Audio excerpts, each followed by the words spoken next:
And welcome, everybody. Hands-on Apologetics. You have entered into Virgin Most Powerful Apologetics Dojo.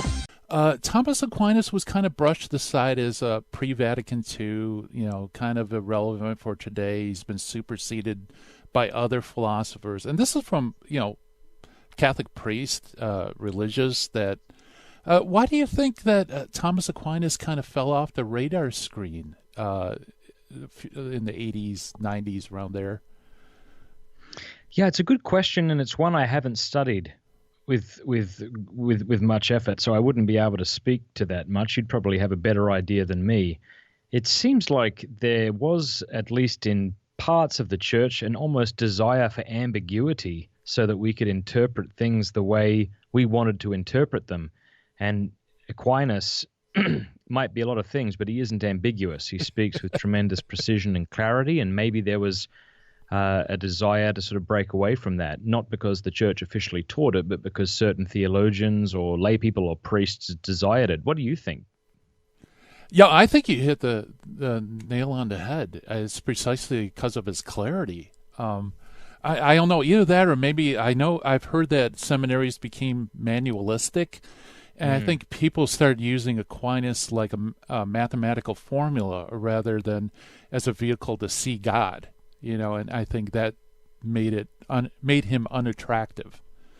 But I'm just curious if you had any. Yeah, I know some people I go to an Eastern church, a Byzantine Catholic church, and obviously a lot of Orthodox criticize Aquinas like that. He has to explain everything, and what Western Christians end up doing is the argument is that they sort of forsake an experience of God. And they just kind of get stuck in the minutia of all this philosophy. Is that sort of what you're pointing I think so.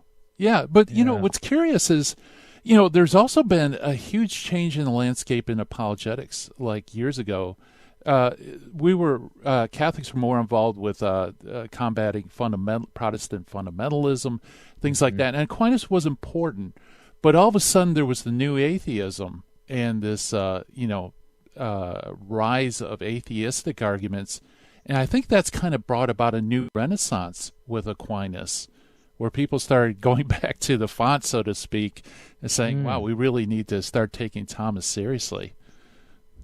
Yeah, it is interesting because when I would say those who seem to have been most successful at combating the new atheism is that they've been evangelical Protestants, William Lane Craig being the sort of spearhead of that movement.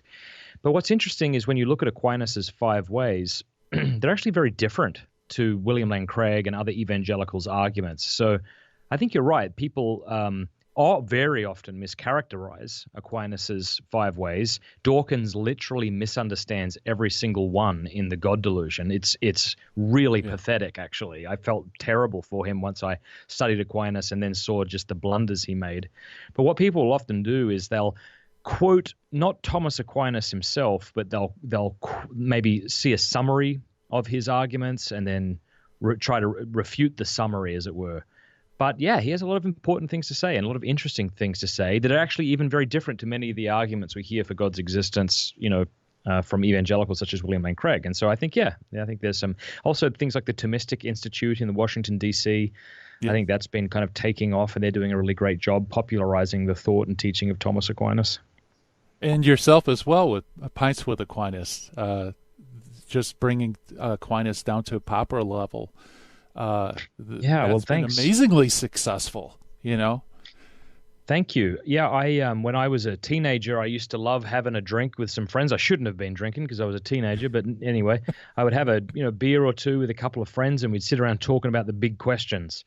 And I always enjoyed that, and I still enjoy it. And so the idea was just to take Aquinas out of the ivory tower of academia and have him address the riffraff. And that's certainly me. I'm not an intellectual or scholarly. I'm just deeply interested and fascinated by these issues. So try to be faithful to the thought of Aquinas.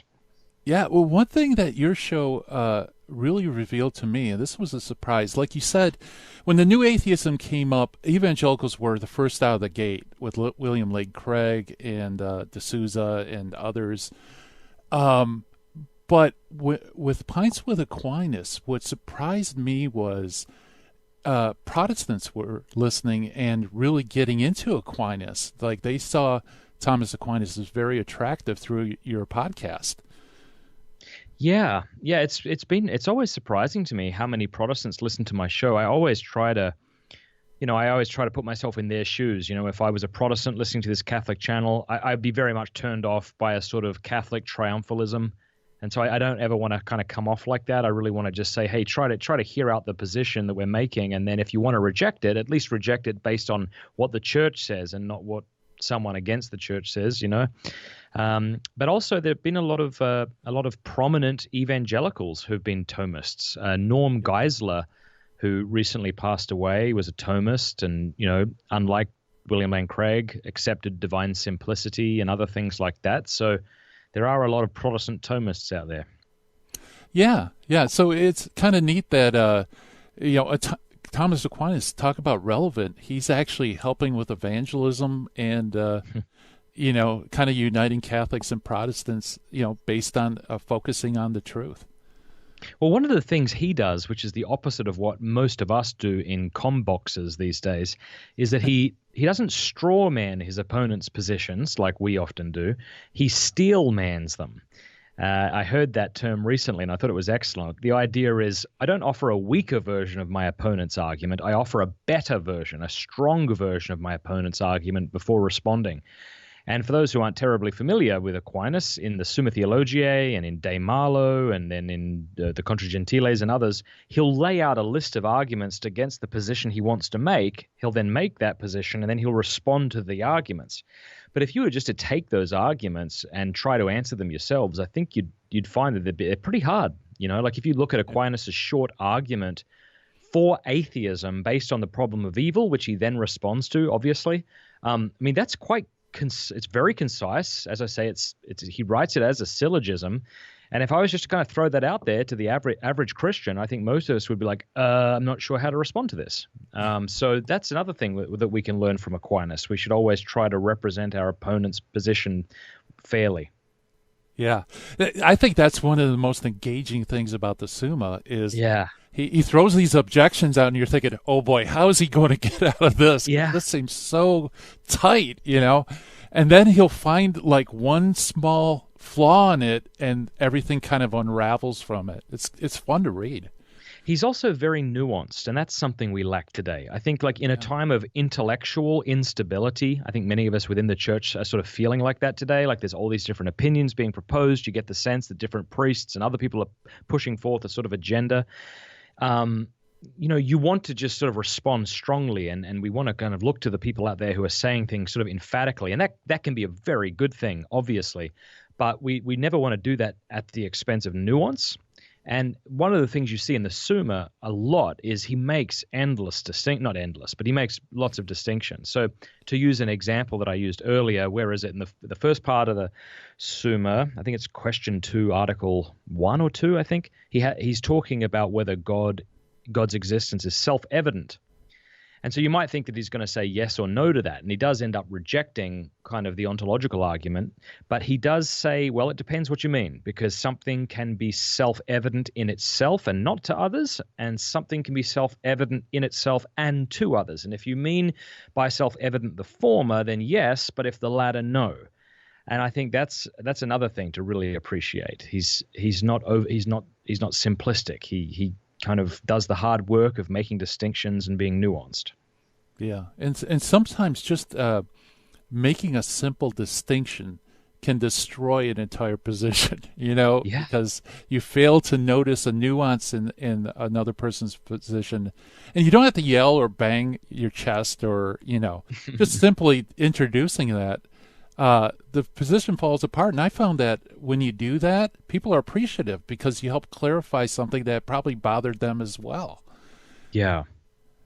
What's interesting is like De Malo is a work of his, which means on evil, as you know. And in there, like in that work, he'll offer around, I think I've seen as many as 24 objections, right? I think in the Summa, he gets up to as many as 12, I think.